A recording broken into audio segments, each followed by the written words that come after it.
इस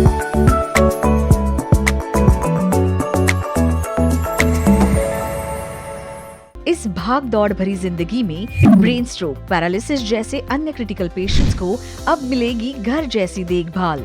नागपुर के झांसी रानी स्क्वायर जैसे प्राइम लोकेशन पर केयर सेंटर और फिजियोथेरेपी एक साथ, जहां वृद्धावस्था में होने वाले बीमार पेशेंट्स के लिए पिकअप ड्रॉप की सुविधा भी उपलब्ध है।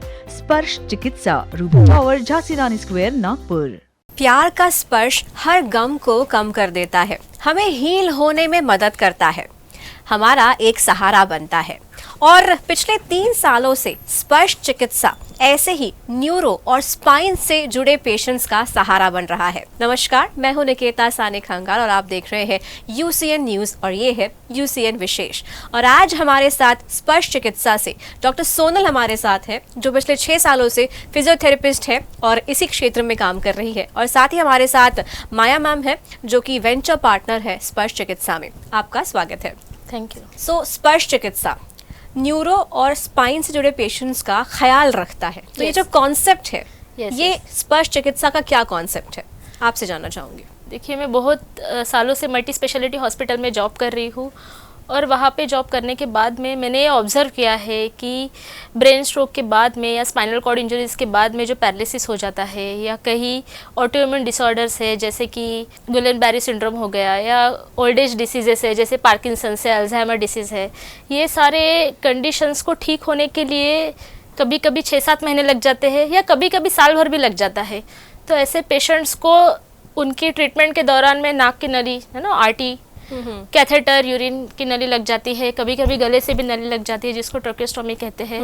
ऐसे सारे कंडीशंस में पेशेंट्स को घर के लिए डिस्चार्ज दिया जाता है।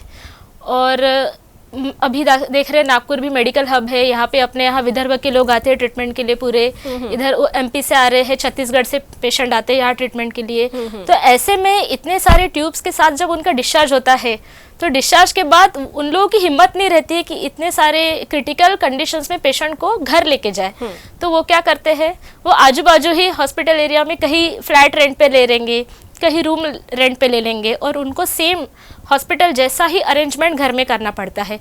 जैसे कि 24/7 नर्सिंग स्टाफ को हायर करना है, वही हॉस्पिटल का ना बेड हो गया, ऑक्सीजन मशीन हो गया, सक्शन मशीन हो गया, फिजियोथेरेपिस्ट घर पे जाके ट्रीटमेंट करते हैं, इमरजेंसी सिचुएशंस में उनको RMO को भी घर पे बुलाना पड़ता है।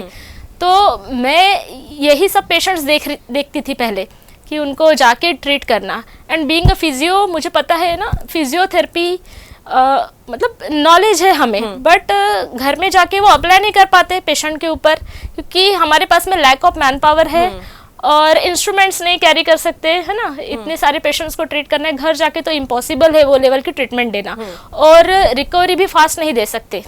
तो मैं हमेशा ये सोचती थी कि क्यों ना ये सारे पेशेंट्स मेरे यहाँ ही रहे, मैं एक कुछ ऐसा सेटअप कर दूँ कि मैं बेस्ट क्वालिटी ऑफ फिजियो दूँ, बेस्ट क्वालिटी ऑफ नर्सिंग दूँ। तो मेरे हमेशा मन में ये लगा रहता था कि यहाँ वहाँ जाके ट्रीटमेंट दो, वो भी चाह के भी गुड क्वालिटी ऑफ ट्रीटमेंट ना दे पाओ। तो वो सोच के मैंने फिर जॉब रिज़ाइन किया और फिर स्पर्श चिकित्सा की शुरुआत हुई। ओके, सो 24/7 जिन्हें अटेंशन लगता है और किसी कारणवश अगर वो शहर के बाहर रह रहे हैं, सो आना ले जाना नहीं करना हो पा रहा है और फिर भी पेशेंट्स का ध्यान रखना है, तो परिवार के लिए अभी स्पर्श चिकित्सा है जहाँ पर वो एक्चुअली निश्चिंत होकर वहाँ पर अपने पेशेंट्स को, अपने रिलेटिव्स को छोड़ सकते हैं, सो दैट उनकी जो मतलब आप जैसे घर में उनका ख्याल रखते हैं, वैसे ही यहाँ पर आप उनका ख्याल रखते हैं। बिल्कुल, उससे ज़्यादा अच्छे तरीके से। अभी आपके पास ही आ रही थी माया मैम, मैं ये जानना चाहती हूँ कि इन्होंने तो इस इंटेंशन से स्पर्श चिकित्सा की शुरुआत की, बट आपने इस वेंचर को कैसे ज्वाइन किया? इसके पीछे का कोई कारण, कोई मोटिवेशनल रीज़न क्या था? मैं आपको बताना चाहूँगी मेरी लाइफ के बारे में। एक्चुअली 2 साल हो गए मेरे हस्बैंड को भी ब्रेन स्ट्रोक हुआ है। वो काफ़ी बड़े लेवल का था। सर ने बोल दिया था कि 95% ब्रेन डैमेज है, जिसमें हॉस्पिटल में हम 1 से 2 महीने रहे हैं, और 1 से 2 महीने रहने के बाद में भी सर का ये कहना था कि इस पेशेंट में इम्प्रूवमेंट कब आएगा, 1 महीने, 2 महीने, 4 महीने या साल, 2 साल भी लग सकते हैं। तो इस सिचुएशन में हमारे लिए तो नया ही था कि ब्रेन स्ट्रोक तो हमने शायद हमारे आजू बाजू में हमने देखा ही नहीं, सुना भी नहीं था। तो ऐसे समय में सब डॉक्टर्स हमें बोलने लगे कि आप घर लेके जाओ। तो घर लेके जाने में हमने, जब एक नली लगी है, गले की है, नाक की नली है, यूरिन की है, हम सोचे कि इतने क्रिटिकल पेशेंट हम कैसे घर लेके जा सके। हमने डॉक्टर को खुद बोला है कि आप भले 1 लाख 2 लाख एक्स्ट्रा लो हमसे, पर हमको यहीं रूम अवेलेबल करा दो, इतना क्रिटिकल पेशेंट हम नहीं ले जा सकते। तो सर बोले कि तुम कब तक रहोगे यहाँ पे, कोई लिमिटेशंस रहती तो हम तुमको बोल देते कि 1 महीने के लिए ले लो, 2 महीने के लिए। तो वही सब हमने पूरा सेटअप घर पे रेडी किया, जैसा भी इनका सोनल मैम का कहना था कि सारे इक्विपमेंट लगाने पड़ते हैं, मॉनिटर है, बेड है, RMS का है, TT चेंज करने के लिए बुलाना पड़ता है। ये सारी सुविधा भी हमको घर में करने के लिए लाख रुपए 1.5 लाख रुपए मंथली खर्चा पड़ता है, जहाँ पे हमने घर पे भी रखा। फिर उसके बाद में 3-4 महीने जैसे गए, फिजियो चालू हुआ हमारा। फिजियो उस टाइप का हम नहीं दे पा रहे थे, जैसे इन्होंने कहा कि घर में पॉसिबल नहीं है फिजियो देना, तो हमें भी ऐसे ही केयर सेंटर की मैंने फिजियो की ज़रूरत थी। तो किसी ने हमें स्पर्श का नाम बताया, तो मैं इनके यहाँ लेके गई सोनल मैम के यहाँ कि मुझे मेरे हस्बैंड के लिए फिजियो कराना है। हमारे यहाँ बेस्ट फैसिलिटी है पिकअप एंड ड्रॉप की, जो सुविधा अच्छी है कि हम पेशेंट को लेके भी जा सकते हैं, लेके आ सकते हैं। तो मैंने इनके यहाँ ज्वाइन किया मेरे हस्बैंड का फिजियो, तो 2-3 महीने मुझे काफ़ी अच्छा इम्प्रूवमेंट भी मिला। तो फिर ऐसे फैमिली एटमॉस्फेयर है, ऐसा हॉस्पिटल टाइप नहीं है कुछ भी ऐसा। तो ऐसे ही बात करते करते एज ए डॉक्टर नहीं, एक दो फ्रेंडशिप जैसा, तो उन्होंने मुझे कहा कि आप इंटरेस्टेड हो, मुझे थोड़ा बड़ा सेटअप करना है। तो मैंने फट से हाँ बोलते बिना सोचे बोला मैंने कि मेरे मुंह से भी एकदम कैसे निकल गया, क्योंकि फाइनेंशियल तो सारी चीज़ें हॉस्पिटल में ही मेरा पूरा लग गया था। तो फिर मैंने हाँ तो बोल दिया। फिर घर जाके पापा से डिस्कस किया कि पापा ऐसा ऐसा मुझे बोला है। तो पापा बोले कि बेटा ठीक है, कोई बात नहीं है, तुझे तो अपने पैरों पे खड़ा करना है मुझे, तो जो भी सेटअप का लगता है मैं तुम्हें अरेंज करके दूंगा, पूरा डाल के दूंगा, तो उस बात का टेंशन मत ले। तो बस उसी के माध्यम से मैं इनसे जुड़ी और आज हम दोनों मिलके एक बेस्ट केयर सेंटर संभाल रहे हैं। राइट, पहले तो दाद देना चाहूँगी आपकी हिम्मत की। कई बार ऐसे सिचुएशंस में इंसान टूट जाता है, सोचता है कि क्या करना है क्या नहीं करना है, लेकिन आप डट के खड़ी रही। ना सिर्फ आपने अपने फैमिली की मदद की, लेकिन अब आप बाकी फैमिलीज की भी हेल्प करना चाहती है जो इस सिचुएशन से जो है वो गुजर रही है। सोनल मैम, अब आपसे पूछना चाहूँगी मैं कि जब हम इतना बड़ा डिसीजन लेते हैं कि हमें एक जगह जॉब कर रहे हैं, वो छोड़ के हमें एक नया सेटअप करना है, लोगों की सेवा करनी है, एक छत के नीचे उन्हें सारी फैसिलिटी प्रोवाइड करनी है, तो चैलेंजेस बहुत आते हैं, हर्डल्स बहुत आते हैं। तो वो कौन से चैलेंजेस थे जिसमें आपने एस किया, उनको हराया और अब आप आगे बढ़ गई हैं? चैलेंजेस मतलब एक सिक्योर जॉब को छोड़ के जब हम खुद का कुछ सेटअप करते हैं तो मन में थोड़ा डर लगा रहता है कि हाँ वो सक्सेसफुल होगा कि नहीं होगा।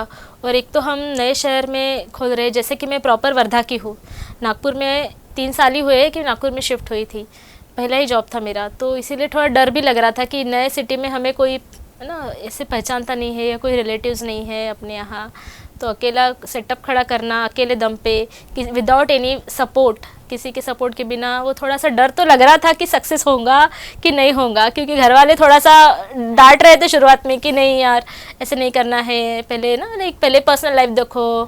पर ठीक है, मैंने रिस्क लिया क्योंकि ये फील्ड पहले से ही मुझे बहुत अट्रैक्ट करती है, ये अलग ही लेवल का सेटिस्फेक्शन है ना ये फील्ड में काम करना। तो इसीलिए मैंने सोचा नहीं कुछ भी कि क्या होगा फ्यूचर में, बस अपना 100% देना है और वो मैंने दिया। एक्चुअली ये बहुत बड़ी बात है कि रिस्क लिए बिना आपको सक्सेस नहीं मिलता है। जब तक आप एक सेट पाथ पे चलते हो तब तक आपको पता है ये होने वाला है, ये होने वाला है, लेकिन उसके आगे अगर बढ़ना है तो रिस्क लेना होता है। और कई बार रिस्क के लिए बहुत हिम्मत लगती है। वो कहते हैं ना कि तूफानों से डर कर कश्ती पार नहीं होती, कोशिश करने वालों की हार नहीं होती। वैसा ही कुछ शायद आपके साथ भी हुआ है। तो अब मैं आपसे सोनल जी वापस जानना चाहूँगी कि फैसिलिटीज़ कौन सी है जो स्पर्श चिकित्सा पेशेंट्स के लिए प्रोवाइड करता है? जी देखिए, ऐसे पेशेंट्स को सबसे ज़्यादा तो इम्पोर्टेंट है एकदम अच्छी नर्सिंग केयर और फिजियोथेरेपी, क्योंकि जैसे दवाइयों से या सर्जरी से जान तो बच जाती है, बट दोबारा जीना भी तो सिखाना है। तो दोबारा जीना सिखाने के लिए ही फिजियोथेरेपिस्ट काम करते हैं। उनके daily activities, daily routine activities में इंडिपेंडेंटली काम कर पाए, यही हमारा काम है। तो हमारे यहाँ पूरा 24/7 एक्सपर्ट नर्सिंग स्टाफ है ना। सेकेंडरी कॉम्प्लिकेशंस ऐसे पेशेंट को बहुत ज़्यादा होते हैं, जैसे कि बेड सोर हो गया या निमोनिया हो गया है ना, हाथ पैर पूरे टाइट हो जाना, बेड रिडन है। तो हमारे मेनली यही फोकस है कि नर्सिंग अच्छी रहे, फिजियोथेरेपी अच्छी रहे, साथ में पेशेंट के खाना पीना भी हमारी तरफ ही रहता है। कई बार पेशेंट के रिलेटिव भी, जैसे बाहर गांव के हैं पेशेंट, तो उनके रिलेटिव भी साथ में रहना चाहते हैं, तो हाँ एक पेशेंट के रिलेटिव की भी हम साथ में व्यवस्था कर देते हैं। और हमारे यहाँ कुछ इमरजेंसीज हुई तो डॉक्टर भी अवेलेबल है, ऑन कॉल आते हैं। कुछ भी छोटी मोटी इश्यूज़ हुए हैं ना, बार बार हॉस्पिटलाइज करने की ज़रूरत नहीं है पेशेंट को, छोटे मोटे सारे इश्यूज़ हम हैंडल कर लेते हैं। यहाँ तक कि हमारे यहाँ ओपीडी पेशेंट्स आते हैं लोकल जो पैरालिसिस है, तो उनके लिए भी हमने एक पिकअप ड्रॉप आउट सर्विसेज चालू की है। ये भी सबसे पहली सर्विस हमने शुरू की है, जहाँ पे अपनी कार पेशेंट को लेने जाती है। लेकिन पैरालिसिस पेशेंट है, ऑब्वियसली 4-5 दिन में तो ठीक नहीं होने वाला, और घर वाले डेली उतना टाइम इन्वेस्ट करके, उतना मेहनत करके गाड़ी में बिठा के पैरालिसिस पेशेंट को लाना, फिजियो ओपीडी में रिहैब सेंटर पे लाके डेली घर ले जाना, ये बहुत डिफ़िकल्ट टास्क है घर वालों के लिए भी। तो मैंने ये चीज़ों को ऑब्जर्व किया कि पेशेंट तो आ रहे थे खुद के गाड़ी से, बट वो बहुत डिफ़िकल्ट जा रहा था रिलेटिव के लिए, उनकी फैमिलीज़ के लिए ना, पेशेंट के साथ फैमिली भी सफ़र हो रही थी।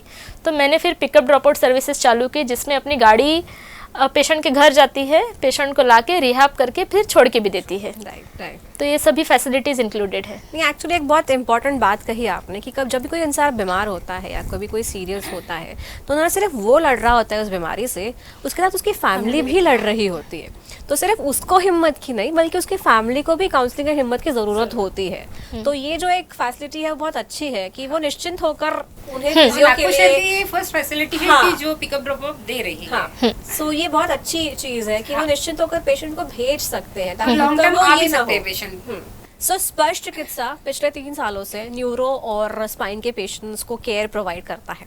तो अब आपने इसके साथ साथ एक नए वेंचर की भी प्लानिंग की है, एक नया सेटअप शुरू करने की प्लानिंग की है, जो कि ओल्ड एज लोगों के लिए है। तो माया जी, उस सेटअप के बारे में बताइए, क्या है वो नई चीज़? हाँ, मैं बताना चाहूँगी ओल्ड एज का जो हमारा प्लान है वो भी हमें यही रियाब से आया है, जो हम अभी चला रहे हैं।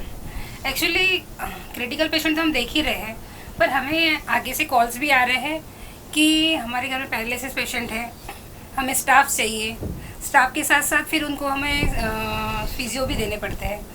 तो फिर हमने सोचा कि क्यों स्टाफ देना है, फिजियो देना है, क्यों नहीं हम ऐसा कुछ रिहाब खोले जहाँ पैरालिसिस पेशेंट जो ओल्ड एज में है, जो घर जाके करने से अच्छा है कि अपने यहाँ पे रखो, माने सारी फैसिलिटीज दो उनको, जैसे वो कंफर्ट जोन में रहे।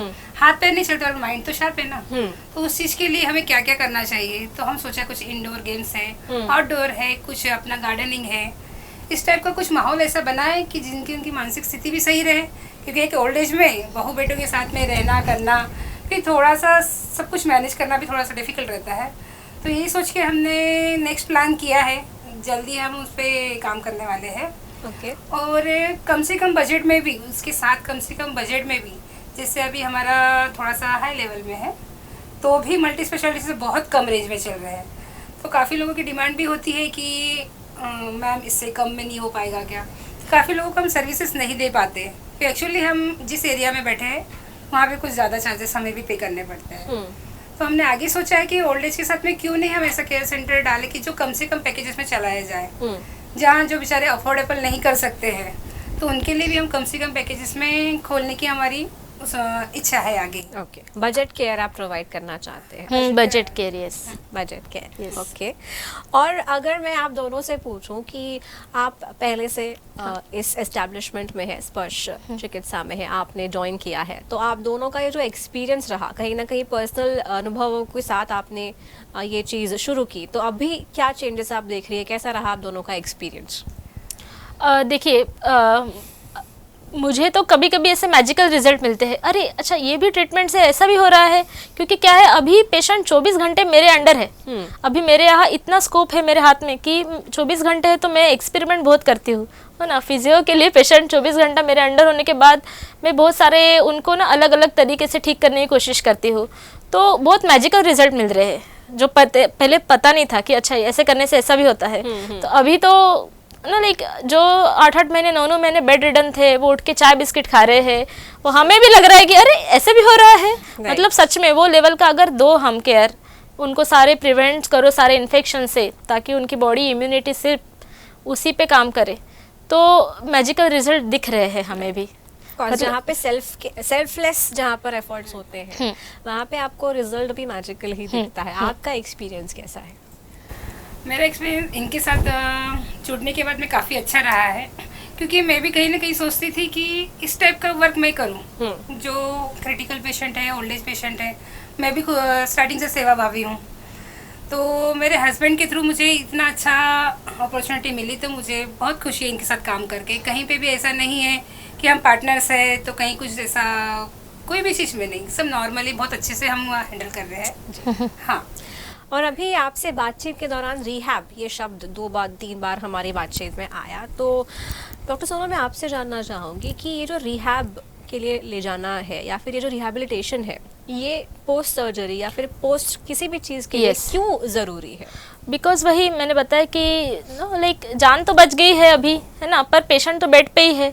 अब डेली रूटीन नॉर्मल लाइफ में, है ना, जान बचने के बाद अगर वो बेड पे ही है तो वो जीना भी क्या जीना है ना। वो अगर खुद के लाइफ में डेली रूटीन काम भी नहीं कर पा रहे हैं तो फिर वो ना वो जीने में है, वही पेशेंट भी वो डिप्रेशन में चले जाते हैं। तो वही हम चाहते हैं कि एटलीस्ट वो इंडिपेंडेंटली लाइफ जिए, जब तक उनकी आखिरी सांसें हैं वो इंडिपेंडेंटली लाइफ जिए। इसीलिए रिहैब इम्पॉर्टेंट है। लोगों को डर लगता है अरे पैरालिसिस हो गया मतलब अभी लाइफ में ख़त्म। लोगों को पता ही नहीं कि पैरालिसिस के बाद अगर एकदम अच्छे लेवल में फिजियोथेरेपी करते हैं तो नॉर्मल बैक टू लाइफ आ सकते हैं ना। स्पाइनल कॉर्ड इंजरीज के अभी भी हमारे यहाँ यंग पेशेंट है, 5-6 यंग पेशेंट है स्पाइनल कॉर्ड इंजरीज के, जिनको पैराप्लीजिया हो गया है, जिनको क्वाड्रिप्लीजिया हो गया है, एक्सीडेंट के पेशेंट्स है बाइक एक्सीडेंट में। तो वो उनको लगता है कि बस दी एंड, पैरालिसिस हो गया दी एंड, पर ऐसा नहीं है, ऐसा नहीं है। हम अगर उस पर लगे रहे तो रिजल्ट डेफिनेटली मिलता है। अंत नहीं है, अंत नहीं है, नहीं हमें वो हमारे सोचने पर हाँ, है। हाँ। होप है, होप है, बिल्कुल ठीक होने की होप रहती हाँ, है, हाँ। तो होप छोड़नी नहीं चाहिए। नहीं चाहिए। आप क्या कहेंगे? जब पेशेंट्स हम घर में ले जाते हैं तो इस समय हम स्टाफ भी रखते हैं और हमें नॉलेज नहीं होता कि किस लेवल की उनकी केयरिंग करना है। अभी जब हम रिहैब से जुड़े हैं, स्पर्श से जुड़े हैं, उसके बाद में हमें पता चला कि पेशेंट की किस तरह देखभाल की जाती है। प्रॉपर उन्हें बिठाया जाता है, स्टैंडिंग लिया जाता है, इवन रात में भी हर 2-2 घंटे में हमको पोजीशंस देनी पड़ती है ताकि उन्हें बेड सोल ना हो। काफ़ी पेशेंट्स हमारे यहाँ बड़े बड़े बेड सोल लेके आते हैं, तो उनको हील होने में ही 1-2 महीने लग जाते हैं। और हमारे यहाँ पेशेंट 5-5, 6-6 महीने से रहने के बाद भी हम उन्हें एक बेड सोल भी नहीं होने देते हैं। इस लेवल की हमारे यहाँ केयर की जाती है। तो इसीलिए मतलब ज़रूरी है, हाँ, इसीलिए इम्पोर्टेंट है। ज़रूरी है कि एक रिहैब में रखने के बाद में हम टाइम टू टाइम वर्क देते हैं। घर में ये पॉसिबल नहीं होता कि हम आधे रात में उठे और उनको पोजीशन दें, है ना। सारी केयरिंग हम एक प्रॉपर तरीके से एक सेंटर में ही की जाती है। ओके। और अभी आप दोनों से मैं एक जो मैसेज है, जो इस स्थिति से गुजर रहे हैं या फिर जो जिनको हेल्प की ज़रूरत है, उन लोगों को आप अपनी तरफ से, स्पर्श चिकित्सा की तरफ से क्या एक मैसेज आप अपनी तरफ से कन्वे करना चाहेंगे? मेरे दर्शकों से यही कहना है कि जब हम हमारे घर में पेशेंट्स होते हैं, चाहे पैरालिसिस हो या ब्रेन स्ट्रोक जैसे हो, जिस स्थिति से मैं निकली हूँ, तो मुझे जहाँ एक केयर सेंटर की ज़रूरत थी उस समय मुझे नॉलेज नहीं था कि ऐसा भी केयर सेंटर है। तो मैं यही कहना चाहूँगी कि अगर आपको ऐसे केयर सेंटर की ज़रूरत है तो हमारे गूगल वेबसाइट पे जाके सर्च करके आप सारी फ़ोटोज़ वीडियोस देख सकते हैं और हमसे कांटेक्ट कर सकते हैं कि सेंटर में किस तरह की सुविधा दी जाती है। आप बताइए।